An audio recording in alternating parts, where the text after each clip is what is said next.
Au cœur du Troisième Reich, les décisions les plus déterminantes ne furent pas prises dans de grandes salles de commandement, mais dans un cercle restreint dominé par des querelles internes. Dans cet environnement, 4 hommes se sont disputés pour contrôler l'information, l'accès au Führer et l'appareil répressif de l'État. Chaque ordre, chaque rapport et chaque audience étaient marqués par leur rivalité constante. Le pouvoir ne dépendait pas de postes officiels, mais de la capacité à influencer Hitler. Les SS, la Gestapo, la propagande et la Luftwaffe sont devenus des armes personnelles dans une lutte silencieuse qui a façonné la direction politique et militaire du régime. À mesure que la guerre avançait, ces tensions ont augmenté jusqu'à fracturer complètement la structure interne. Qui a réussi à dominer l'environnement immédiat de Hitler lorsque tout s'effondrait? Quelles tactiques internes ont déterminé la chute définitive du cercle de pouvoir? Dans quelle mesure ces disputes ont-elles saboté les dernières décisions du régime? Le noyau du pouvoir, comment fonctionnait réellement le cercle intime de Hitler? Le Troisième Reich fonctionnait selon une logique singulière qui le distinguait des autres systèmes autoritaires. Le pouvoir ne résidait ni dans les institutions formelles, ni dans les hiérarchies administratives clairement définies, mais dans la proximité physique et émotionnelle avec Adolf Hitler. Cette proximité s'est transformée en la monnaie la plus précieuse du régime, et ceux qui parvenaient à la maintenir pouvaient influencer des décisions qui affectaient le destin de millions. Le cercle intime de Hitler n'a jamais été un groupe fixe avec des frontières précises, mais un espace fluide où l'ambition, la loyauté personnelle et la capacité d'interpréter les désirs du Führer déterminaient qui montait en grade et qui disparaissait. Dès les premières années, Hitler a délibérément cultivé un environnement d'incertitude structurelle. Alors que d'autres dictateurs construisaient des appareils bureaucratiques rigides, il a promu l'ambiguïté. Il n'a pas établi de ligne d'autorité claire ni délimité de compétences spécifiques pour chaque poste. Cette absence de règles n'était pas le résultat du chaos, mais un mécanisme de contrôle calculé. En maintenant ses subordonnés dans un état de compétition permanente, Hitler s'assurait qu'aucun ne puisse consolider suffisamment de pouvoir pour le défier. Chaque homme devait constamment démontrer son utilité, sa loyauté et sa capacité à anticiper les attentes du chef. Le noyau de ce cercle était formé par des hommes qui avaient accompagné Hitler depuis les étapes initiales du mouvement national-socialiste, ainsi que d'autres qui se sont joints au fur et à mesure que l'État s'étendait. Hermann Göring représentait la figure du dirigeant omniprésent, accumulant des postes et des titres avec l'attente de devenir l'héritier naturel. Heinrich Himmler a construit un empire policier qui s'est étendu au-delà de toute limite traditionnelle, contrôlant la sécurité interne, les camps de concentration et les unités militaires d'élite. Joseph Goebbels a monopolisé le contrôle culturel et propagandiste, façonnant la perception publique du régime. Martin Bormann, moins visible mais tout aussi puissant, est devenu l'administrateur de la vie personnelle de Hitler et le gardien de son agenda. Ce qui définissait l'appartenance au cercle n'était pas le rang formel, mais la capacité à influencer directement Hitler. Les institutions de l'État coexistaient avec une structure parallèle basée sur des relations personnelles et des loyautés individuelles. Dans cette structure, un homme comme Bormann, sans titre spectaculaire, pouvait exercer un pouvoir disproportionné simplement parce qu'il contrôlait l'accès au bureau du Führer. Il décidait quels rapports arrivaient en premier, quelles audiences étaient accordées et quelles décisions étaient reportées. Le pouvoir réel se mesurait en minutes en tête-à-tête avec Hitler, en la capacité d'anticiper ses réactions et en l'habileté à interpréter ses paroles avec suffisamment d'audace pour les transformer en ordres exécutables. La dynamique interne du cercle reposait sur 2 principes, compétition permanente et absence de réglementation claire. Dans les bureaux du ministère des Affaires étrangères, lors des réunions informelles du Berghof ou lors des longues soirées du quartier général, les relations personnelles définissaient la politique. Hitler évitait d'intervenir directement dans les conflits entre ses subordonnés. Au contraire, il les encourageait. Cette méthode empêchait l'un d'eux de se consolider en tant que personnalité trop puissante et permettait au Führer d'agir comme arbitre suprême, maintenant l'équilibre par le biais de faveurs, de silence stratégique ou de soutien temporaire. À travers ce système, le régime a évolué vers une forme de gouvernement qui dépendait trop du style de leadership de Hitler. Lorsqu'une figure acquérait trop d'influence, il cherchait à s'appuyer sur une autre pour la contrebalancer. Göring, qui semblait au départ destiné à devenir son successeur, a vu comment l'ascension de Himmler et l'expansion des SS commençaient à saper son autorité. Goebbels, gardien de l'image publique du Führer, devait constamment faire face à des évaluations émotionnelles et à des ajustements stratégiques qui remettaient en question sa position. Le cercle fonctionnait également comme un filtre entre Hitler et la réalité extérieure. Dans un régime construit sur la propagande et le contrôle de l'information, la vérité était déformée au cours de ce transit. Chaque dirigeant cherchait à présenter les faits de manière à favoriser ses intérêts ou à confirmer les attentes du Führer. Sélectionner des données, retarder des rapports ou manipuler des évaluations est devenu un outil de pouvoir supplémentaire. Cette pratique ne modelait pas seulement les décisions politiques, mais alimentait également la perception que Hitler avait de son propre entourage, un cercle censé être loyal, mais absolument dépendant de sa personne. La structure spatiale du pouvoir jouait un rôle fondamental. Dans les lieux où Hitler vivait et travaillait, la chancellerie du Reich, le Berghof, le Wolfschanz et vers la fin le bunker de Berlin, s'établissaient des zones de proximité émotionnelle et politique.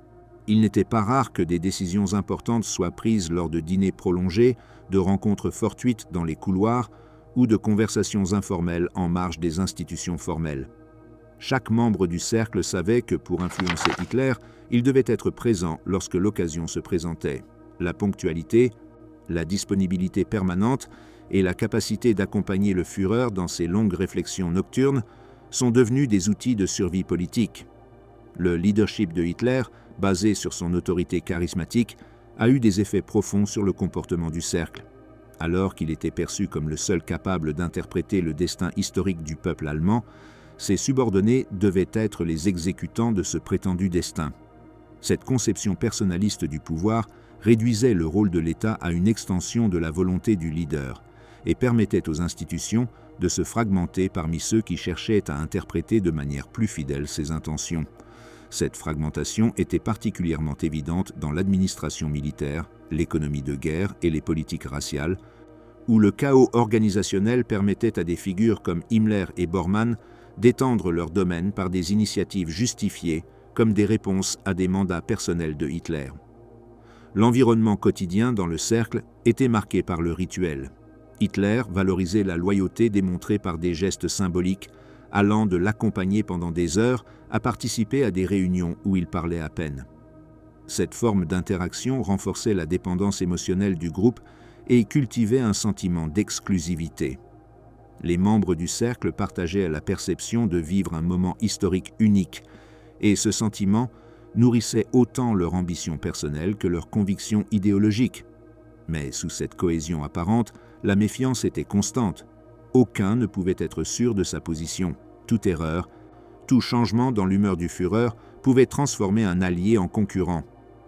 Au cours des premières années de la guerre, le cercle atteignit son apogée en termes de pouvoir. Les victoires rapides renforcèrent l'autorité de Hitler et consolidèrent l'idée que son intuition surpassait toute analyse rationnelle. Pendant cette période, le cercle jouissait d'un accès illimité aux privilèges du régime et pouvait étendre ses institutions en toute liberté. Mais à mesure que la guerre avançait et que les échecs militaires se multipliaient, la dynamique interne devint plus tendue et agressive. La pression augmenta et les erreurs étaient sévèrement punies. Ce changement intensifia les disputes et amena les membres du cercle à agir avec plus d'audace pour protéger leur position. En observant le fonctionnement du cercle dans une perspective large, il devient évident que la structure de pouvoir du régime nazi n'était pas construite pour la stabilité. C'était un système dans lequel le chef dépendait de ses subordonnés autant qu'il dépendait de sa volonté. Le manque de règles claires, la multiplicité des institutions parallèles et la compétition constante ont créé un environnement où les décisions stratégiques pouvaient être subordonnées à des ambitions personnelles. Cette fragilité structurelle n'a pas seulement défini la vie interne du régime, mais a aussi influencé directement la conduite de la guerre et l'administration de la terreur. Le cercle intime de Hitler n'était pas un simple groupe de bureaucrates ou de militaires. C'était le cœur politique du Troisième Reich, un espace où se décidait la direction de l'État et où la figure du Führer devenait le point de convergence de toutes les ambitions.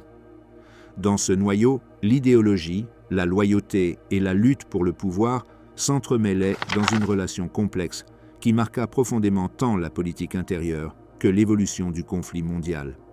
Cette structure, apparemment stable dans ses premières années, se transformerait progressivement en un champ de bataille interne où chaque figure tenterait de s'imposer par des tactiques de plus en plus agressives. Ce qui distingue le cercle intime de Hitler des autres structures de pouvoir dictatorial n'est pas simplement la concentration d'autorité, mais la nature performative de cette autorité. Alors que d'autres régimes totalitaires du XXe siècle ont construit des bureaucraties qui pouvaient fonctionner avec une autonomie relative, le Troisième Reich a conçu un système qui s'effondrait sans la présence constante de son leader. Cette dépendance n'était pas accidentelle, elle était le résultat d'une vision politique qui rejetait l'institutionnalisation du pouvoir et privilégiait la volonté charismatique comme seule source de légitimité. Cette architecture du pouvoir a eu des conséquences qui ont transcendé la politique intérieure. Lorsque Hitler prenait des décisions militaires basées sur des informations filtrées par des hommes qui étaient en concurrence entre eux, le résultat n'était pas simplement une inefficacité administrative, mais une distorsion systématique de la réalité. La guerre sur le front de l'Est, la gestion des ressources, l'administration des territoires occupés, tous ces domaines ont été marqués par la logique interne du cercle où la vérité était subordonnée à la nécessité de maintenir la faveur du Führer. Le modèle a également généré une forme particulière de loyauté. Les hommes qui entouraient Hitler n'étaient pas simplement des exécutants d'ordre, ils étaient des interprètes d'une volonté qui était rarement exprimée de manière explicite. Cette interprétation constante transformait chaque déclaration vague du Führer en une opportunité d'initiative personnelle, ce qui a permis que des politiques radicales soient mises en œuvre sans qu'Hitler ait besoin de les ordonner directement. La radicalisation progressive du régime n'a pas été uniquement le résultat de l'idéologie nazie, mais aussi de la dynamique compétitive qui obligeait chaque dirigeant à démontrer sa capacité à anticiper les désirs du leader. Le cercle intime n'était pas seulement le centre du pouvoir nazi, c'était l'espace où s'incubaient les contradictions qui, avec le temps, détruiraient le régime de l'intérieur. Ambition et rivalité. Himmler, Göring, Goebbels et Bormann en conflit continu. La lutte pour le pouvoir au sein du Troisième Reich ne se déroulait ni par des débats institutionnels, ni à travers des mécanismes officiels de l'État. C'était une lutte silencieuse, persistante et implacable entre les hommes qui entouraient Hitler et qui aspiraient à devenir les interprètes privilégiés de sa volonté. La structure personnaliste du régime a ouvert un espace où l'ambition individuelle est devenue le moteur de la politique quotidienne. Peu de rivalités ont atteint l'intensité de celles qui mettaient en scène Heinrich Himmler, Hermann Göring, Joseph Goebbels et Martin Bormann. Chacun, avec ses propres loyautés, traumatismes et styles de leadership, a construit un chemin distinct vers le pouvoir, et ces chemins se sont constamment heurtés. Hermann Göring fut, pendant de nombreuses années, la figure la plus marquante après Hitler. Sa popularité reposait sur une combinaison de charisme, de théâtralité et de capacité à assumer de multiples rôles. Du contrôle de la Luftwaffe à la supervision du programme d'armement et à l'administration de l'économie de guerre, Göring représentait l'idéal du dirigeant capable d'incarner la continuité du mouvement nazi. Cependant, cette image de grandeur cachait un problème fondamental. Sa fonction était trop liée au pouvoir militaire aérien et lorsque la Luftwaffe a commencé à échouer, son prestige s'est effrité. À mesure que les défaites s'accumulaient, son influence réelle diminuait, le rendant plus susceptible aux attaques internes. Heinrich Himmler, en contraste, a basé son ascension non sur la popularité publique, mais sur la construction méthodique d'une machinerie policière et répressive sans précédent. Tandis que Göring accumulait des titres visibles, Himmler tissait un réseau de pouvoir plus silencieux et pénétrant. Les SS, conçus initialement comme une garde personnelle d'élite, se transformèrent sous son commandement en une institution qui combinait surveillance interne, supervision raciale, contrôle territorial et administration des camps de concentration. Cette expansion monumentale fournissait à Himmler un pouvoir structurel qu'aucun autre membre du cercle intime ne pouvait égaler. Cependant, son architecture de contrôle suscitait des réticences constantes parmi ceux qui voyaient en lui un successeur potentiel, étendant son influence au-delà de ce qui était tolérable. Joseph Goebbels a construit son autorité par la domination absolue de la propagande. Son style ne dépendait pas du pouvoir militaire ou policier, mais de sa capacité à façonner la perception du régime à l'intérieur et à l'extérieur de l'Allemagne. Goebbels comprit très tôt que le récit était autant un instrument politique qu'une arme pour influencer le moral public. Sa proximité émotionnelle avec Hitler, alimentée par ses propres insécurités et son besoin d'approbation, l'amena à devenir l'un des défenseurs les plus fervents du Führer. Mais son influence était limitée par le fait que son champ d'action, bien que crucial, ne pouvait pas rivaliser avec les domaines administratifs plus vastes de Göring ou Himmler. Martin Bormann représentait un type de pouvoir totalement différent. Contrairement aux autres, il ne recherchait pas la visibilité publique ni ne devenait un symbole du régime. Son ambition se cachait dans la gestion des affaires quotidiennes du Führer, l'administration de sa correspondance, la coordination de son agenda et la supervision du parti. Bormann contrôlait l'accès physique à Hitler et, avec lui, la capacité de façonner son environnement informatif. Cette position, discrète mais centrale, le transformait en un concurrent redoutable. Son avantage résidait dans le fait qu'il n'avait pas besoin de l'approbation populaire ni de la reconnaissance publique. Il suffisait qu'Hitler ait suffisamment confiance en lui pour lui permettre d'opérer comme gardien du bureau. La rivalité entre eux n'était pas une confrontation frontale, mais un combat prolongé dans lequel chacun cherchait à évincer les autres grâce à des stratégies d'usure. Göring, dans les années de plus grand pouvoir, a essayé de se présenter comme le successeur naturel, mais son style ostentatoire faisait naître du rejet parmi ceux qui voyaient en lui un homme trop préoccupé par ses propres luxes. Himmler, en revanche, aspirait à construire une structure policière qui transcenderait le propre Führer. Sa vision d'une Allemagne gouvernée par une élite raciale et disciplinée allait au-delà de la politique immédiate, ce qui le poussait à agir avec subtilité, attendant le moment opportun pour gagner du terrain. Goebbels, conscient de ses limitations administratives, cherchait à renforcer sa position par son influence émotionnelle sur Hitler. Son rôle en tant qu'architecte de la ferveur idéologique du régime lui donnait accès à un espace que ni Göring ni Himmler ne pouvaient occuper. Cependant, cet avantage avait une limite. Lorsque la situation militaire s'est détériorée et que la propagande a perdu de son efficacité pour soutenir les attentes du régime, son poids politique a fluctué. L'ascension de Bormann a provoqué de profondes tensions. Sa capacité à contrôler quels documents parvenaient à Hitler et à quel moment l'a transformé en un arbitre silencieux du pouvoir. Göring, habitué à une relation directe avec le Führer, a commencé à sentir que son influence s'érodait à mesure que Bormann filtrait l'information et administrait l'agenda avec rigidité. Himmler, qui dépendait largement de maintenir une image d'efficacité auprès de Hitler, observait avec méfiance la manière dont Bormann limitait ses occasions de présenter des projets directement. La rivalité entre Himmler et Göring était peut-être la plus évidente.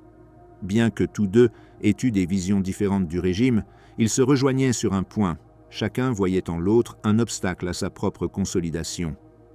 Göring percevait les SS comme une menace pour son autorité militaire et administrative, tandis que Himmler voyait dans la Luftwaffe et la figure de Göring la représentation d'un pouvoir traditionnel, corrompu et ostentatoire, étranger à la discipline idéologique qu'il voulait imposer. Tous deux ont essayé à plusieurs reprises de se surpasser en se présentant devant Hitler comme des exécutants plus efficaces de ses ordres. Lorsque la Luftwaffe a commencé à échouer sur le front oriental et que les bombardements alliés ont intensifié leur pression, Himmler en a profité pour insinuer l'incompétence de Göring, érodant progressivement sa position. Goebbels, bien qu'il n'avait pas les moyens de défier directement Himmler ou Göring, avait néanmoins la capacité d'influencer l'opinion publique et l'état émotionnel de Hitler. Sa rivalité avec Göring a particulièrement augmenté durant les années où la propagande devait justifier les défaites. Goebbels poussait pour une mobilisation totale de la population allemande, tandis que Göring défendait sa position privilégiée et résistait aux mesures qui menaçaient l'ordre social qu'il avait défendu pendant des années. Ces différences idéologiques se transformaient en affrontements politiques qui, à plus d'une occasion, nécessitaient l'intervention de Hitler pour éviter qu'ils ne deviennent des ruptures irréparables. Dans le cas de Bormann, son pouvoir reposait sur la constance. Il n'avait pas besoin de manœuvres spectaculaires ni de projets ambitieux. Sa capacité à maintenir un rythme, à faire face à des menaces, et à rester fidèle à ses idéaux, lui permettait de Son principal outil était la gestion du temps et de l'attention du Führer. Pendant les longs séjours de Hitler au Berghof, Bormann organisait les espaces physiques et les dynamiques d'accès, devenant ainsi un médiateur indispensable. Ceux qui voulaient influencer Hitler devaient passer par lui. Cette situation lui a permis d'écarter des concurrents plus visibles, comme Göring, qui s'est peu à peu vu reléguer des conversations intimes et des moments clés. La tension entre Bormann et Goebbels était également notable.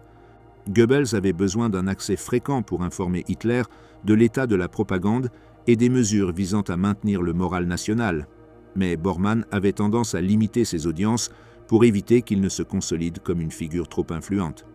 Cette obstruction constante a généré du ressentiment et a obligé Goebbels à recourir à des rencontres informelles ou à accompagner le Führer dans des moments privés pour éviter d'être mis à l'écart. Tout au long du régime, ces rivalités n'ont pas seulement modelé l'équilibre interne du pouvoir, mais ont également influencé directement des décisions d'une grande portée. Les luttes personnelles affectaient la coordination militaire, le développement de projets stratégiques et la conduite de la machine répressive. Les institutions n'agissaient pas comme des entités autonomes, mais comme des extensions des ambitions des hommes qui les dirigeaient. La Luftwaffe, les SS, le ministère de la propagande et la chancellerie du parti sont devenus des territoires en litige où chaque dirigeant tentait de consolider une base de pouvoir qui le protégerait des attaques des autres. Conforme la guerre avançait et les défaites devenaient plus fréquentes, les rivalités s'intensifiaient.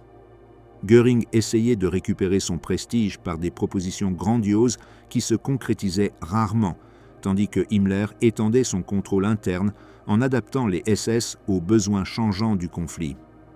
Goebbels poussait pour des mesures radicales afin de maintenir la cohésion nationale, et Bormann travaillait inlassablement pour isoler Hitler et filtrer les influences externes. La méfiance croissait à mesure que le régime s'affaiblissait. Chacun savait que sa survie dépendait de l'élargissement de sa part de pouvoir avant que les autres ne le déplacent. Vers la fin de la guerre, l'équilibre entre eux se transforma complètement. Göring perdit presque toute autorité après les défaites de la Luftwaffe. Himmler tenta, sans succès, de se présenter comme négociateur avec les Alliés, une manœuvre qui le condamna. Goebbels resta aux côtés de Hitler jusqu'à la fin, soutenu par une loyauté absolue qui, bien qu'elle n'augmentât pas son pouvoir réel, consolidait sa position symbolique. Bormann, pour sa part, resta la figure la plus influente dans l'entourage immédiat du Führer, gérant les derniers jours du régime avec un contrôle ferme de l'accès aux bunkers.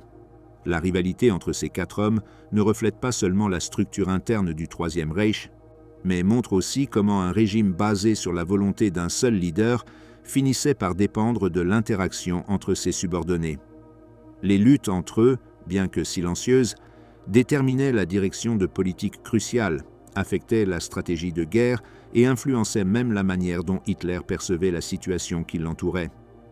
Ce réseau d'ambitions personnelles révèle que le pouvoir au sein du régime nazi n'était pas un bloc solide, mais un terrain de conflit permanent où chaque homme luttait pour s'imposer avant que ses rivaux ne le fassent. Les rivalités entre Himmler, Göring, Goebbels et Bormann n'étaient pas simplement des conflits personnels entre hommes ambitieux. Elles représentaient des visions incompatibles sur l'avenir du Troisième Reich. Chacun incarnait un modèle différent de pouvoir. Göring, celui du dirigeant charismatique héritier du mouvement initial, Himmler, celui de l'architecte d'un État racial discipliné, Goebbels, celui du gardien idéologique qui modelait la perception collective, et Bormann, celui de l'administrateur silencieux qui contrôlait les mécanismes quotidiens du régime. Ces visions ne pouvaient pas coexister de manière harmonieuse car chacune impliquait une hiérarchie différente de priorités et de méthodes. Ce qui rend ce conflit particulièrement significatif, c'est qu'aucun de ces hommes ne cherchait à remplacer Hitler, du moins pas de manière consciente pendant la majeure partie du régime. Leur objectif était de devenir l'interprète le plus fidèle de sa volonté, l'exécuteur le plus efficace de ses intentions. Cette distinction est cruciale. La lutte n'était pas pour détrôner le chef, mais pour définir ce que signifiait le servir. Dans ce processus, chacun projetait ses propres ambitions sur la figure du Führer, transformant la loyauté en un instrument de pouvoir personnel. L'intensification de ces rivalités à mesure que la guerre progressait révèle une autre dimension du problème. Lorsqu'un régime manque de mécanismes institutionnels pour résoudre des conflits internes, ces conflits ne disparaissent pas, ils s'approfondissent. La pression externe de la guerre, loin d'unifier le cercle, a amplifié les fractures existantes. Chaque défaite militaire devenait une occasion pour qu'un dirigeant pointe l'incompétence d'un autre. Chaque crise interne était utilisée comme argument pour étendre son propre domaine aux dépens des rivaux. Cette dynamique a démontré que le Troisième Reich n'était pas seulement vulnérable face à ses ennemis extérieurs, mais également face à ses propres contradictions internes. Le régime avançait vers sa destruction, non seulement en raison de la supériorité militaire alliée, mais parce que sa structure de pouvoir créait des divisions qu'aucune victoire temporaire ne pouvait résoudre. Informer, cacher, manipuler, les tactiques pour influencer Hitler de l'intérieur. La relation entre Hitler et son cercle intime s'articulait autour d'un principe central. Celui qui contrôlait l'information contrôlait en grande partie le cours du régime. À la différence d'autres leaders autoritaires qui exigeaient des rapports rigoureux ou des évaluations systématiques, Hitler dépendait d'un flux de données fragmenté, modelé par ses attentes et filtré par les hommes qui rivalisaient pour attirer son attention. Cette dynamique a transformé la manipulation de l'information en un outil essentiel de pouvoir, et chaque membre du cercle intime a développé ses propres stratégies pour façonner la perception du Führer et, à travers elle, influencer les décisions de l'État. Dès les premières années, Hitler montra une inclination claire pour recevoir des informations qui confirmaient ses intuitions. Cette tendance s'accentua avec le temps et ouvrit la porte pour que des subordonnés ambitieux modèlent la réalité selon leurs intérêts. Un rapport optimiste, une omission calculée ou un commentaire apparemment anodin pouvaient altérer la direction d'une politique ou le destin d'un dirigeant rival. L'information devint une ressource aussi précieuse que n'importe quelle fonction officielle. La manipulation commençait par la sélection des rapports qui arrivaient sur le bureau de Hitler. Martin Bormann a maîtrisé cette première étape avec une précision presque chirurgicale. En tant que chef de la chancellerie du parti et administrateur de l'entourage personnel du Führer, il avait l'autorité pour organiser, prioriser ou retarder des documents critiques. Sa méthode consistait à présenter les affaires dans un ordre qui favorisait ses intérêts et réduisait l'importance des sujets qui soutenaient ses concurrents. Quand un projet soutenu par Göring nécessitait une approbation, Bormann pouvait retarder sa livraison avec le prétexte de surcharge administrative. Quand Himmler cherchait à se démarquer, Bormann permettait que Hitler reçoive des rapports des SS à des moments où il savait que le Führer serait plus réceptif à ses propositions. La manipulation incluait aussi l'interprétation verbale qui accompagnait chaque document. Hitler préférait recevoir des résumés oraux pour éviter de longues lectures, ce qui augmentait la capacité de ceux qui transmettaient l'information à modeler son contenu. Le ton, les omissions et la sélection des détails pouvaient transformer un rapport militaire en un message d'alarme ou en une simple difficulté temporaire. Ce mécanisme, répété au fil des années, a créé une relation de dépendance entre Hitler et ceux qui savaient interpréter ses réactions, adaptant l'information pour obtenir l'impact désiré. Hermann Göring, malgré sa détérioration progressive à mesure que la guerre avançait, dominait pendant longtemps la pratique de présenter des rapports chargés d'optimisme stratégique. Ses évaluations sur la Luftwaffe suivaient un schéma. Elles mettaient en avant les capacités futures plutôt que les échecs récents. Cela servait deux objectifs. D'une part, cela protégeait son image devant le Führer, évitant qu'Hitler ne le perçoive comme responsable direct des pertes. D'autre part, cela maintenait l'illusion que la Luftwaffe restait un instrument décisif de la puissance militaire allemande. Dans des moments critiques, comme pendant la bataille d'Angleterre, ou les bombardements alliés sur le Reich, Göring choisissait de souligner des détails qui minimisaient la diminution de la capacité aérienne, retardant l'acceptation de la gravité de la situation.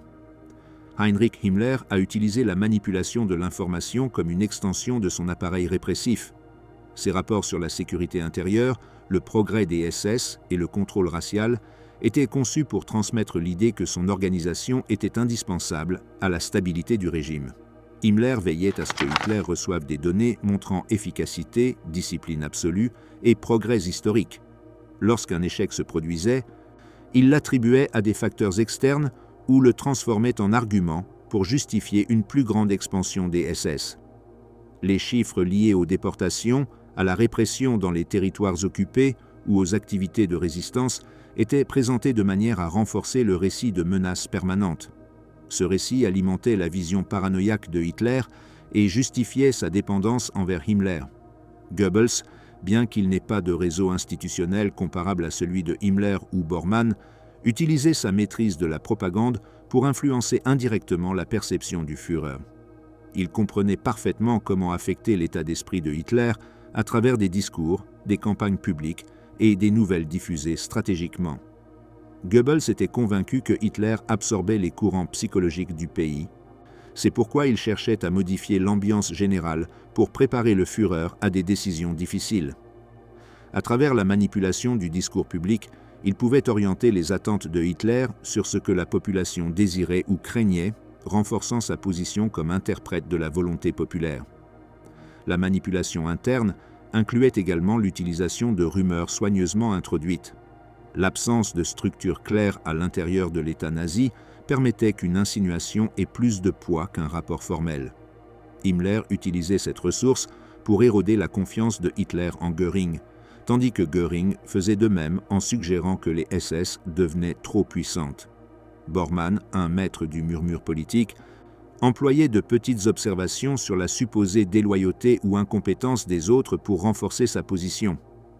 Bien que Hitler fût méfiant par nature, sa dépendance émotionnelle de son cercle le rendait vulnérable à ses manœuvres. La troisième forme de manipulation consistait à contrôler l'accès physique au Führer. Hitler préférait travailler de manière isolée et son emploi du temps était soigneusement réglé.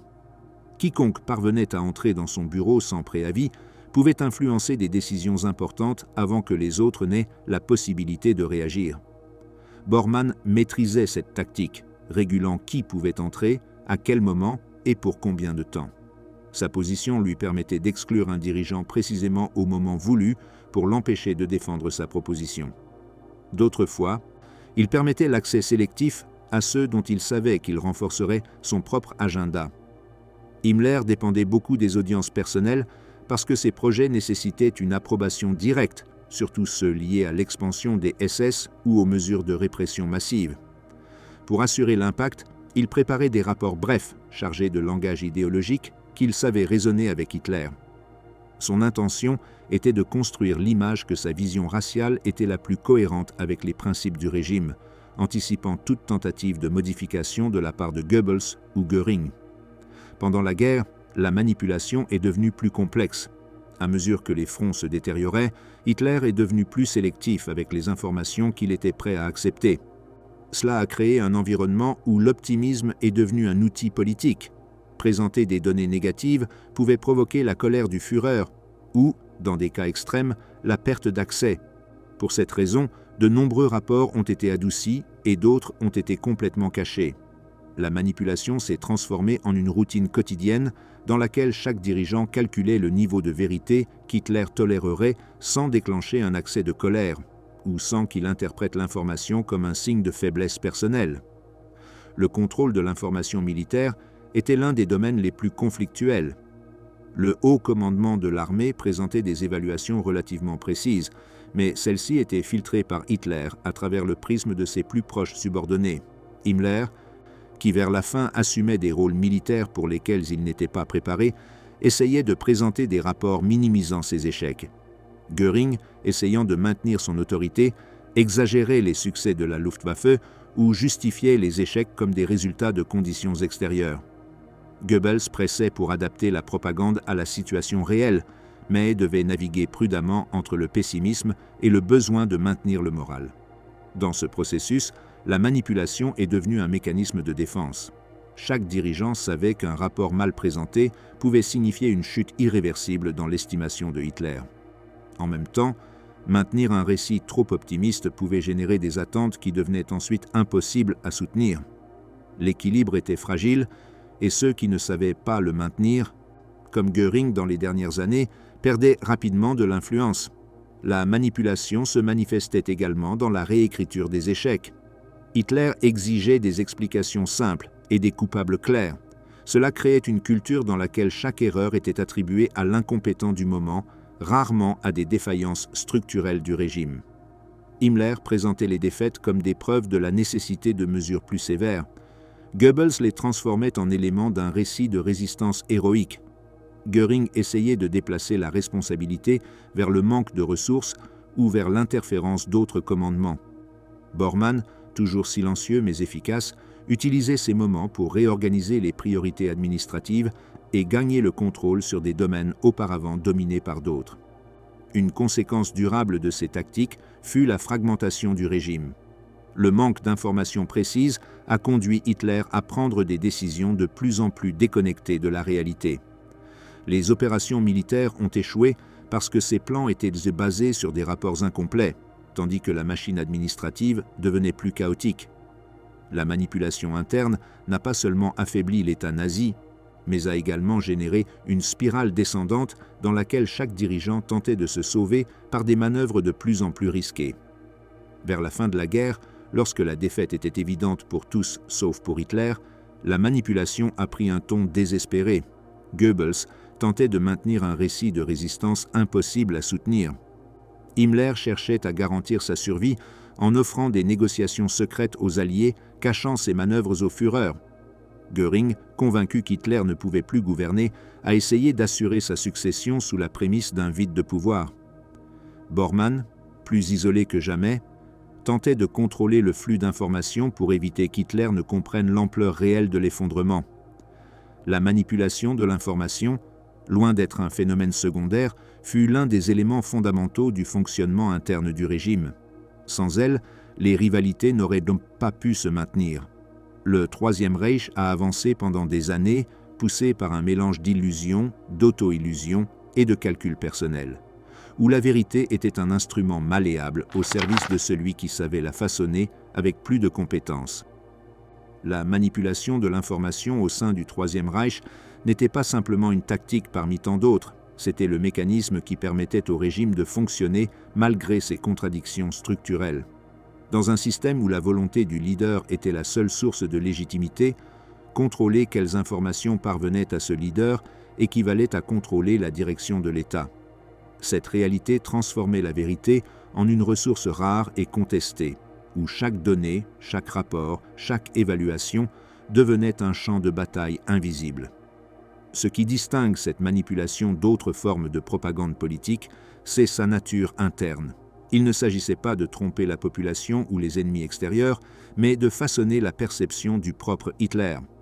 Les hommes qui l'entouraient comprenaient que leur survie dépendait non pas de présenter la réalité telle qu'elle était, mais de la présenter de manière à coïncider avec les attentes du Führer ou à favoriser leurs propres intérêts.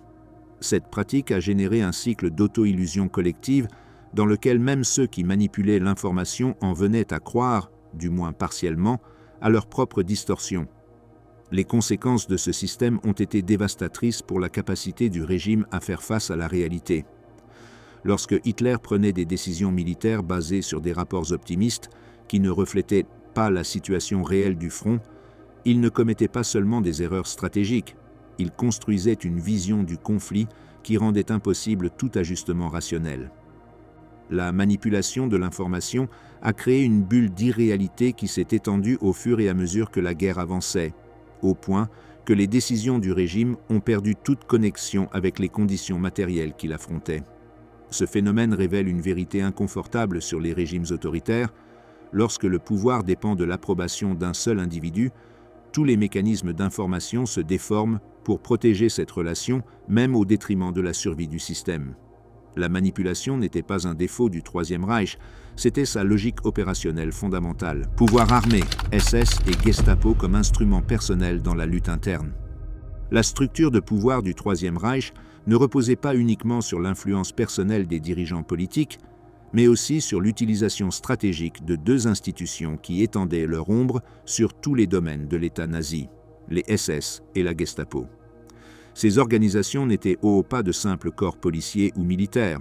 Elles étaient des outils façonnés pour servir, non pas l'État allemand au sens traditionnel, mais ceux qui savaient les employer comme prolongement de leur ambition personnelle. Dans ce chapitre, nous examinons comment ces appareils répressifs se sont transformés en armes internes au sein du régime lui-même, utilisés pour consolider des territoires de pouvoir, écarter les rivaux et assurer des parts croissantes d'influence. La montée en puissance des SS sous Heinrich Himmler fut l'un des processus institutionnels les plus significatifs du Troisième Reich. Ce qui a commencé comme une petite unité chargée de protéger Hitler est devenu, en quelques années, une organisation dont l'influence dépassait celle de nombreux ministères du gouvernement. Himmler a conçu les SS comme un corps d'élite, un instrument idéologique qui devait matérialiser la vision raciale du régime et constituer une réserve d'hommes absolument fidèles. Cette fidélité, cependant, ne se dirigeait pas vers l'État, mais vers la figure de Hitler et, dans la pratique quotidienne, vers Himmler lui-même, qui s'érigeait comme médiateur entre le Führer et les mécanismes de contrôle interne. L'expansion des SS a permis à Himmler de consolider un pouvoir qui transcendait l'autorité militaire conventionnelle. Les Waffen-SS, son bras armé, ont grandi à partir de quelques unités pour devenir une armée parallèle avec ses propres divisions, ses propres symboles et une chaîne de commandement qui lui répondait directement. La création des Totenkopfverbände, les unités chargées de gérer les camps de concentration, a encore renforcé sa domination, lui accordant le contrôle d'un système qui combinait répression politique, extermination raciale et exploitation économique. La Gestapo, dirigée initialement par Göring mais absorbée par la suite par Himmler, devint l'instrument central de la terreur étatique. Sa fonction ne se limitait pas à pourchasser les ennemis politiques. Elle jouait également un rôle crucial dans les tensions internes du régime. Les rapports de la Gestapo sur une supposée déloyauté, corruption, incompétence ou activité suspecte étaient utilisés par les dirigeants nazis pour affaiblir la position de leurs rivaux. Une enquête, même si elle n'aboutissait à aucune conclusion formelle, pouvait ternir la réputation d'un dirigeant et altérer sa relation avec Hitler. La surveillance interne était un outil particulièrement efficace. Les agents de la Gestapo opéraient dans un environnement où la délation était un mécanisme habituel de promotion politique. Himmler utilisait ces rapports comme une carte des relations internes, identifiant ceux qui soutenaient ou remettaient en question son autorité. Göring, en réponse, a tenté de maintenir ses propres réseaux de loyauté au sein de la police d'État. Mais son influence a décliné à mesure que Himmler étendait son contrôle sur la sécurité intérieure. Goebbels, bien qu'il ne gère pas directement la Gestapo, était conscient que sa survie dépendait d'éviter tout signe de faiblesse qui pourrait être exploité par cet appareil répressif. L'utilisation de la force intérieure ne se limitait pas à la surveillance.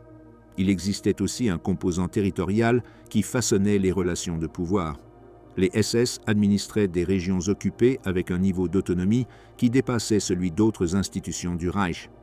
Les gouverneurs civils, les officiers militaires et même les hiérarques du parti devaient négocier constamment avec les représentants de Himmler, qui imposaient des politiques selon des critères raciaux et de sécurité qui ne coïncidaient pas toujours avec les objectifs stratégiques. Cette autonomie a créé une structure fragmentée dans laquelle chaque leader régional appartenant aux SS opérait comme une extension du pouvoir central de Himmler. La rivalité avec Göring s'est exprimée sur de multiples fronts. Göring faisait pression pour concentrer le pouvoir à travers des institutions économiques et militaires, tandis que Himmler cherchait à le consolider par la sécurité intérieure et l'appareil répressif. Leur dispute pour le contrôle de certains territoires, notamment à l'Est, fut l'un des axes de la lutte pour le pouvoir. Himmler insistait pour que le modèle d'occupation soit régi par des critères raciaux stricts, tandis que Göring cherchait à exploiter les ressources économiques et à maintenir un certain ordre administratif permettant de soutenir l'effort de guerre. Cette contradiction a conduit à des affrontements continus sur les méthodes, les priorités et l'affectation des ressources. Dans ce contexte, la Gestapo est devenue une arme silencieuse contre les concurrents. Lorsqu'un dirigeant avait besoin d'affaiblir un autre, il suffisait de suggérer une enquête interne ou de présenter un rapport sur des activités prétendument indécentes. Himmler savait qu'Hitler se méfiait profondément de la faiblesse morale et du manque de détermination. Par conséquent, même des accusations mineures pouvaient ternir l'image d'un rival et compliquer son accès au Führer. À plusieurs reprises, ces enquêtes ont été utilisées pour retarder des promotions, bloquer des projets ou semer le doute sur la loyauté d'un fonctionnaire. La relation entre les SS et Goebbels était particulièrement complexe. Bien qu'ils travaillaient dans des domaines différents, tous deux dépendaient de la perception que Hitler avait de leurs activités. Goebbels avait besoin que la propagande projette une image de contrôle et de discipline, mais les SS opéraient selon un modèle qui privilégiait la répression violente et l'autonomie régionale. Cela générait des tensions, notamment lorsque le chaos interne dans les territoires occupés compliquait les efforts de propagande pour maintenir le moral. Goebbels utilisait la presse contrôlée pour présenter les SS comme un corps héroïque, mais il craignait en même temps que leur pouvoir croissant ne les transforme en un État dans l'État. Martin Bormann, bien qu'il ne dirigeât pas les SS, sut utiliser son influence pour façonner sa relation avec elles. Son contrôle de l'agenda de Hitler lui permettait de décider quand et comment Himmler pouvait présenter des projets importants. En même temps, Bormann filtrait des rapports qui montraient l'expansion des SS comme une menace pour l'équilibre interne, essayant de limiter leur accès à certaines zones administratives. Cependant, sa capacité à s'opposer ouvertement à Himmler était limitée. La Gestapo pouvait surveiller même les dirigeants du parti et toute faiblesse apparente pouvait être exploitée. L'instrumentalisation de la force interne s'est également manifestée dans l'administration des punitions et des récompenses.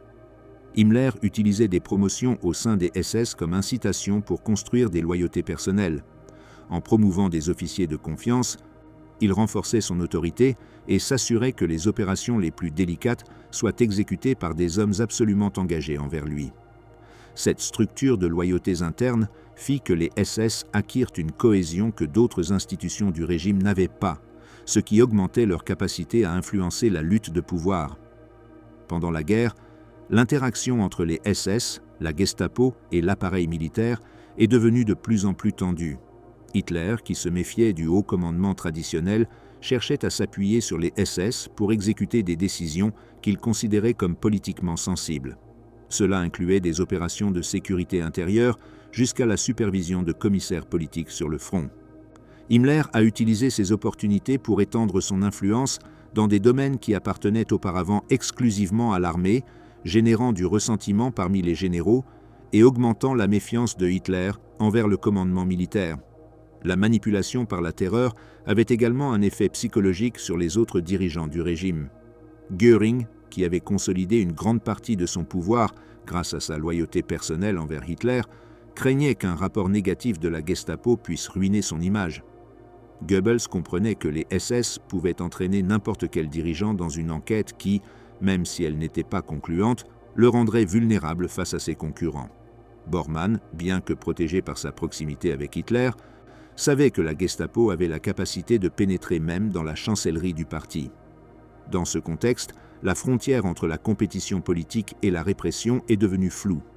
Les SS et la Gestapo étaient utilisés comme mécanisme de pression, comme outil pour consolider les territoires administratifs ou comme instrument pour détourner les soupçons. La logique de la terreur s'est intégrée à la logique du pouvoir, créant un système dans lequel chaque dirigeant devait naviguer entre la loyauté apparente et la préparation constante pour faire face aux dénonciations ou aux enquêtes.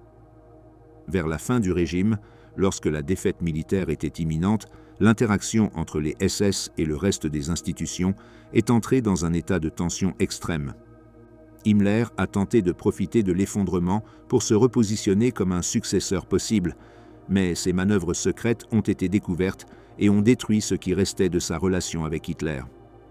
La Gestapo, affaiblie par la perte de territoire et la désorganisation administrative, a continué à fonctionner comme outil de répression interne, mais ne pouvait plus maintenir le niveau de contrôle qui avait caractérisé les années précédentes.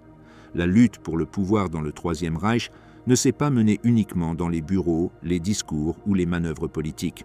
Elle s'est également menée à travers le contrôle de la terreur, la surveillance et la force institutionnalisée. Les SS et la Gestapo ont été les outils qui ont permis à certains dirigeants d'élargir leur influence et à d'autres de se protéger des attaques internes. Ces organisations ont façonné non seulement la répression externe du régime, mais aussi la géographie du pouvoir au sein même du cercle intime de Hitler. La transformation des SS et de la Gestapo en instruments de lutte interne révèle une caractéristique distinctive du Troisième Reich: la capacité du régime à convertir ses propres outils de répression en armes contre lui-même. Bien que ces institutions aient été conçues pour contrôler la population, éliminer les opposants et exécuter des politiques raciales, elles ont fini par opérer aussi comme des extensions des rivalités personnelles entre les membres du cercle intime. Cette dualité n'était pas accidentelle. Elle était le résultat inévitable d'un système où le pouvoir institutionnel était subordonné aux ambitions individuelles de ceux qui le contrôlaient. Ce qui rend ce phénomène particulièrement significatif, c'est qu'il a érodé la distinction entre ennemis externes et concurrents internes. Dans un régime normal, les forces de sécurité agissent contre ceux qui menacent l'État. Dans le Troisième Reich, ces mêmes forces pouvaient être utilisées pour affaiblir des dirigeants loyaux qui représentaient simplement une menace pour la position d'un autre membre du cercle. Cette confusion entre sécurité de l'État et sécurité personnelle des dirigeants a créé un climat de paranoïa constant qui a affecté la prise de décision à tous les niveaux. La militarisation du pouvoir interne a également eu des conséquences stratégiques. Lorsque les SS sont devenus une armée parallèle avec ses propres objectifs, lorsque la Gestapo surveillait tant les opposants que les fonctionnaires du régime, l'État nazi a perdu en cohérence opérationnelle. Les ressources qui devaient être destinées à la guerre étaient détournées vers la consolidation d'empires personnels. Les institutions qui devaient coordonner les efforts étaient en concurrence entre elles. L'énergie du régime était consommée dans des querelles internes, tandis que les fronts militaires s'effondraient. Ce chapitre démontre que la terreur n'a pas été uniquement un instrument du Troisième Reich vers l'extérieur, mais aussi vers l'intérieur. Le régime a construit une machine de répression si puissante qu'elle a fini par dévorer ceux qui l'avaient créée, transformant la loyauté en suspicion et l'obéissance en calcul permanent de survie. La chute partagée, dispute finale, fracture totale et destin des concurrents. Au cours des derniers mois du Troisième Reich, le cercle intime d'Hitler s'est transformé en une scène dominée par la peur, la méfiance et le désespoir. Les rivalités qui avaient accompagné le régime pendant des années n'ont pas disparu à l'imminence de la défaite. Au contraire, elles se sont intensifiées. La structure de pouvoir qui avait fonctionné pendant si longtemps grâce à une combinaison d'ambition personnelle, de manipulation de l'information et de dépendance émotionnelle envers le Führer a commencé à se fracturer de manière irréversible. Chaque homme a cherché à assurer sa survie, à protéger son héritage ou, tout du moins, à éviter d'être désigné comme responsable de l'effondrement. L'atmosphère à Berlin est devenue étouffante. À mesure que les troupes soviétiques avançaient, l'incertitude s'est emparée des couloirs de la chancellerie. Les rapports arrivaient en retard, les ordres se contredisaient et la machine administrative se fragmentait en une mosaïque de décisions improvisées. Dans cet environnement, la logique interne du cercle intime a pris un caractère plus crispé. Il ne s'agissait plus d'obtenir une plus grande influence, mais de survivre à l'effondrement du monde qu'ils avaient eux-mêmes construit. Hermann Göring, dont la figure avait été centrale dans les premières années du régime, se trouvait dans une position affaiblie et vulnérable. Son prestige avait été érodé par les échecs répétés de la Luftwaffe, par son incapacité à protéger les villes allemandes des bombardements alliés et par sa réputation de plus en plus associée au luxe et à la distance du front. À mesure que les rapports militaires empirèrent, Hitler cessa de lui faire confiance. Cela marqua le début d'une chute politique qui culminerait dans l'un des épisodes les plus dramatiques de la phase finale du régime. En avril 1945, Göring a tenté d'assurer sa succession en profitant de la confusion qui régnait dans le bunker. Convaincu que Hitler était isolé et incapable de gouverner, il a envoyé un message suggérant qu'il devait prendre le commandement. Cette manœuvre, motivée à la fois par l'ambition et par la peur, a été interprétée par Hitler comme un acte de trahison. La réponse du Führer a été immédiate. Il a ordonné son arrestation et l'a dépouillé de tous ses postes.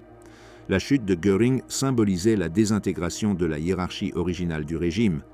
Une hiérarchie qui ne répondait plus à des critères institutionnels, mais à des décisions émotionnelles prises au milieu de l'effondrement. Heinrich Himmler, pour sa part, a tenté de jouer une carte différente. Contrairement à Göring, il n'a pas cherché à assumer la succession de manière formelle, mais a essayé de négocier sa survie par des contacts secrets avec les alliés occidentaux. Son objectif était de se présenter comme la figure capable d'assurer une transition ordonnée, sous l'illusion que les États-Unis et le Royaume-Uni pourraient préférer des négociations avec lui pour freiner l'avancée soviétique. Ces actions, qui contredisaient toute notion de loyauté envers Hitler, ont été menées à l'insu du Führer. Lorsque Hitler a appris ces tentatives diplomatiques, il a réagi avec fureur, expulsant Himmler du cercle intime et ordonnant sa destitution de tous les postes. La manœuvre de Himmler exposa non seulement son ambition personnelle, mais aussi la fragilité du système qu'il avait lui-même contribué à construire. Sa tentative de survie révéla une contradiction interne. Il avait passé des années à consolider un appareil répressif qui dépendait de la figure de Hitler. Mais dans les moments finaux, il chercha à se dissocier de ce lien pour sauver sa vie. Cette contradiction s'est révélée fatale. Dépossédé de son autorité et poursuivi par ceux qui avaient été ses subordonnés, Himmler finit isolé, sans alliés, sans ressources et sans soutien politique. Sa chute fut aussi abrupte que son ascension avait été méticuleuse. Joseph Goebbels a adopté un chemin totalement différent. Au lieu de chercher une issue individuelle ou d'essayer d'influencer le cours militaire, il a décidé de rester aux côtés de Hitler jusqu'à la fin. La loyauté de Goebbels n'avait pas seulement une composante personnelle, elle contenait aussi une forte dimension idéologique. Sa vie entière avait été façonnée par sa relation avec l'image du Führer, et il voyait dans la mort à ses côtés l'accomplissement de cette dévotion. Tandis que Göring et Himmler cherchèrent des moyens de survivre, Goebbels renforçait sa position en tant que gardien émotionnel du bunker, utilisant la propagande interne pour maintenir un discours de résistance absolue, même lorsque la défaite était inévitable. Goebbels savait que son influence n'avait plus la capacité d'altérer le cours de la guerre, mais elle pouvait encore façonner l'atmosphère de l'environnement immédiat. Pendant les dernières semaines, il est devenu l'un des rares à pouvoir parler à Hitler sans filtre.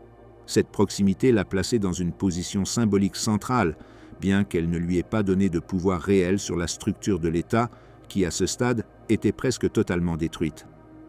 La décision de mourir aux côtés d'Hitler, plutôt que de chercher une issue, a confirmé que son ambition n'était pas de survivre au régime, mais d'être une partie inséparable de sa fin. Martin Bormann a suivi une stratégie plus discrète, mais tout aussi désespérée. Conscient que son pouvoir découlait presque exclusivement de sa proximité avec Hitler, il resta à ses côtés jusqu'au dernier jour, contrôlant le flux d'informations et régulant l'accès au Führer à l'intérieur du bunker. Contrairement aux autres, Bormann n'essaya pas de négocier ni ne proclama des ambitions de succession. Son objectif était de gérer l'effondrement autant que possible, de s'assurer qu'Hitler ne soit pas abandonné et de maintenir l'apparence d'ordre tandis que le monde extérieur s'effondrait. Cependant, l'influence de Bormann fut également limitée par la réalité du siège soviétique. À mesure que les communications échouaient et que les territoires se perdaient, sa capacité administrative devenait irrélevante. Les mêmes mécanismes qu'il avait utilisés pour façonner la politique interne, contrôle de l'agenda, filtrage des documents, gestion des audiences, perdirent leur utilité dans un environnement où il n'y avait plus de décisions stratégiques à prendre. Bormann continua d'exercer son rôle jusqu'au dernier moment, mais il fut finalement contraint de tenter de s'échapper du bunker. Son destin fut marqué par le chaos. Il disparut au milieu des décombres, symbolisant la désintégration du système qu'il avait contribué à soutenir. La fin du Troisième Reich a été marquée par la rupture totale du cercle intime. Chacun de ses membres a choisi un chemin différent, mais tous ont partagé la même conclusion. Le pouvoir qu'ils avaient accumulé pendant des années s'est évanoui en quelques jours. Les rivalités qui avaient trop défini le fonctionnement interne du régime se sont transformées en fuites, accusations, tentatives de négociations infructueuses ou actes de loyauté finale. La direction fragmentée du régime s'est effondrée sous le poids de ses propres contradictions. Hitler, enfermé dans le bunker, affrontait l'effondrement entouré de ceux qui avaient été ses partisans les plus fervents, mais il ne pouvait plus s'appuyer sur eux pour soutenir un système qui avait perdu toute cohérence. La fragmentation du cercle intime n'a pas seulement affaibli la capacité de réponse du régime dans ces derniers mois, mais a également montré la corrosion profonde qui avait affecté le noyau du pouvoir nazi. Ce qui avait au début été une structure articulée par une loyauté absolue s'est transformé en un scénario dominé par des ambitions croisées, des trahisons silencieuses et un sentiment croissant de désespoir.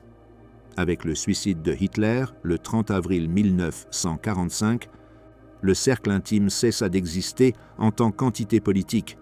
Les hommes qui avaient façonné le destin du régime se dispersèrent, certains cherchant à s'échapper, d'autres acceptant leur fin. Göring tomba prisonnier des Alliés et se donna la mort avant de faire face à l'exécution. Himmler tenta de se cacher, mais fut capturé et mourut aussi par suicide. Goebbels, fidèle à sa promesse, se donna la mort avec sa famille quelques heures après la mort de Hitler. Bormann disparut à Berlin, laissant un vide symbolique dans la clôture de l'histoire du régime. La chute partagée de ces hommes révèle une vérité centrale. Le pouvoir du Troisième Reich a toujours été conditionné par la fragilité de sa structure interne, les rivalités personnelles, les ambitions démesurées et l'utilisation de la terreur comme outil politique ont affaibli un système qui semblait invulnérable de l'extérieur. Dans ces derniers jours, cette fragilité est devenue évidente. Le régime s'est effondré non seulement à cause de la pression militaire alliée, mais aussi à cause des fractures internes qui ont empêché toute réponse coordonnée ou stratégique. La désintégration du cercle intime de Hitler ne fut pas un accident, mais la conséquence naturelle d'années de compétition, de manipulation et d'intérêts personnels. Chaque dirigeant avait contribué à un système qui dépendait de l'équilibre précaire entre son ambition individuelle et sa loyauté envers le Führer. Lorsque cet équilibre fut rompu, le régime n'eut pas la capacité de se maintenir. Ce chapitre se termine non par une réflexion morale, mais par un fait historique. Le pouvoir absolu que ces hommes ont exercé pendant plus d'une décennie s'est terminé en les confrontant à un même destin, marqué par l'effondrement des structures qu'ils avaient eux-mêmes érigées et par l'inévitabilité de la défaite. Chacun est tombé en suivant la voie que sa propre ambition avait tracée bien avant l'arrivée de la fin. L'effondrement du cercle intime de Hitler dans les derniers mois du Troisième Reich n'était pas simplement le résultat de la défaite militaire, mais l'aboutissement logique d'un système qui s'était fracturé de l'intérieur pendant des années. Ce qui rend ce dénouement particulièrement révélateur, c'est que chacun des protagonistes a affronté la fin d'une manière cohérente avec le type de pouvoir qu'il avait construit. Göring, dont le prestige dépendait de l'apparence de grandeur, a tenté d'assurer une succession formelle qui n'avait plus de sens. Himmler, architecte d'un appareil répressif basé sur la loyauté absolue, a cherché à trahir cette loyauté lorsqu'il a compris qu'il n'y avait pas d'avenir au sein du régime. Goebbels, dont l'existence politique s'était entièrement fusionnée avec la figure de Hitler, a choisi la mort comme acte final de cohérence idéologique. Bormann, administrateur de l'accès et de l'information, a simplement disparu quand il n'y avait plus rien à administrer. Ces trajectoires finales révèlent une vérité fondamentale sur la nature du pouvoir dans le Troisième Reich. C'était un pouvoir sans fondement institutionnel, soutenu uniquement par la volonté du leader et par la capacité des subordonnés à maintenir sa faveur. Lorsque Hitler a décidé de se suicider, toute la structure s'est effondrée instantanément car il n'existait aucun mécanisme qui aurait pu la soutenir en son absence. Contrairement à d'autres régimes autoritaires qui ont survécu à la mort de leur fondateur par le biais d'institutions bureaucratiques ou militaires, le Troisième Reich n'avait pas cette capacité. Son design avait été si personnel, si dépendant de la figure charismatique du Führer, qu'il se révélait impossible de transférer ce pouvoir à une autre personne. La désintégration du cercle expose également les conséquences de décennies de rivalité interne. Au moment où le régime avait le plus besoin de cohésion pour faire face à la défaite, ses dirigeants étaient plus divisés que jamais. Göring et Himmler n'ont pas seulement échoué dans leur tentative d'assurer leur survie, ils ont également détruit toute possibilité pour le régime de négocier une reddition ordonnée. Leurs manœuvres individuelles, motivées par l'intérêt personnel, ont accéléré le chaos final et garanti que l'effondrement soit total. Ce dénouement soulève une question historique plus large. Dans quelle mesure les rivalités internes du cercle intime ont-elles contribué à la défaite du Troisième Reich? Il est impossible d'affirmer que l'Allemagne aurait gagné la guerre sans ces divisions, mais il est évident que la fragmentation du pouvoir a compliqué la réponse du régime face à des situations critiques. Les décisions militaires étaient retardées par des disputes administratives. Les ressources étaient gaspillées dans des projets concurrents. Des informations cruciales étaient déformées pour protéger des positions personnelles. Chacune de ces dysfonctionnements, à elle seule, pourrait sembler mineure.